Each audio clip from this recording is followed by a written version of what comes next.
What's up guys and girls, my name's Stuart, and now that we are officially halfway through the spookiest month of the season, I think it's about damn time that we had a look at a spooky-ish movie, don't you think? Apostle is the newest film of director Gareth Evans, who you may well know as the creator of the Raid series, which, in my humble opinion, is one of the slickest and sickest action series of our generation. So, what's he doing making a creepy religious cult horror movie, you might ask? That doesn't particularly suit his style, you might be thinking. And if you were, then you were right to say these things, because it doesn't really. So within 5 minutes of the film opening, there is a lot of information to unpack. We'll be following the misadventures of Thomas, an opium-addicted little scamp who returns from being presumed dead after he's tasked with saving his sister from a religious cult for his abusive, dementia-stricken father. I think that's right. There's a lot going on in this fella's life. So, Thomas hops aboard the Hogwarts Express, is nearly discovered before he even gets there somehow. I didn't think he'd be dumb enough to use his real name when he got a ticket, but I suppose that's just opium addicts for you. Luckily, his drug-addled mind realizes his mistake before it's too late, and he's able to throw somebody else under the bus instead. Thomas hasn't even been there a day, and he's already got an innocent man slaughtered. Maybe he could fit in with these nuts after all. After his close call with the guards, Thomas somehow managed to bluff his way through this checkpoint. I don't really know how, as they cut this first moment of real tension short for whatever reason, and he quickly settles into cult life. Going to church, checking out the ladies, being haunted by whatever the fuck this thing is, you know, the standard. But the guards are still on high alert for his presence, and they won't stop until they find him. We have to find him. I am fairly sure that would not be hard. There were like 12 people on the boat and he's already made himself fairly obvious like 3 times. Seriously, he needs to stop giving these sideways glances at the people trying to kill him. Oh, just as I was starting to think this place might not be all that bad, they start doing this shit. Whoa! What the fuck was that? It's goddamn zombies under the floorboard.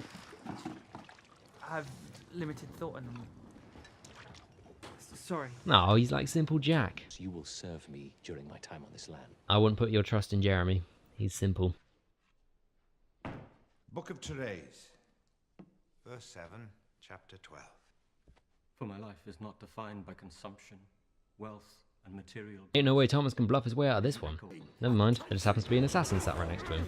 That was the luckiest thing ever. Seriously, of all the boats he could have come on, and of all the orders these men could have been put into, Thomas just happens to be sat right next to this assassin guy who ironically saves his life. The prophet guy even goes ahead and makes Thomas his blood brother or something for defending him. There is no way that could have gone any better. Fair play, he's really giving it a red hot crack though, isn't he? So we're about 50 minutes into this, and so far we have zombies, the woman in white, assassins, addiction, and a pregnancy side story which I forgot to mention earlier. It's like a whole season of Corrie in a 1-hour special.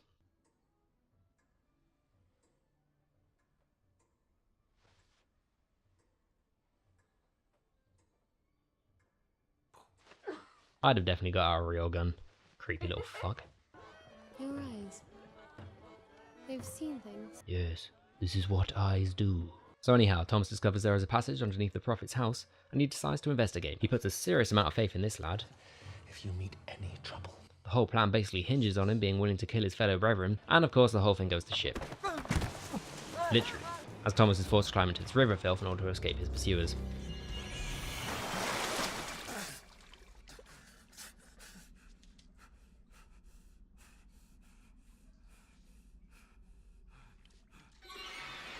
Nah, fuck that. I ain't even joking. I literally noped out of the movie for like 20 minutes when this shit happened.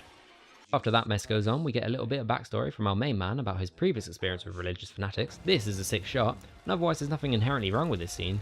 I'm just honestly starting to get a little sick of Thomas's voice. Dan Stevens does a decent enough job, but it's a little overactive for my taste. It sometimes feels like we're watching monologues from a Shakespeare stage play rather than a taut horror film. Andrea, you know it to be true. Having said that, this is kind of an issue that extends into the movie as a whole. The tone just feels kind of off. 1 minute we're with this weird magic thorn bush, which would probably feel more at home in a Guillermo del Toro film, and the next a crazy father brutally kills his daughter after trying to cut out her unborn child. Took it from me. You have done that yourself. Either way, this turn of events acts as a kind of catalyst to the rest of the film, and we are quickly sent barreling towards the conclusion of this strange tale. Angry Dad decides to overthrow the prophet, which kind of comes out of nowhere. Thomas, he lucks out again and makes the dorkiest getaway ever. Then there's this bit with this useless Roger Moore era James Bond style killing device, and basically the whole thing kind of descends into nonsense.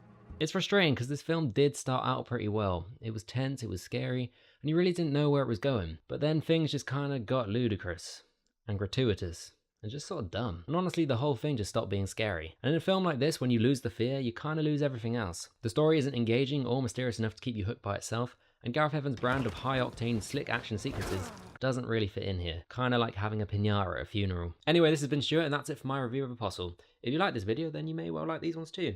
And if you enjoy those, then might as well just go ahead and subscribe. I hope you'll be here for next week's video, and if not, then fuck you.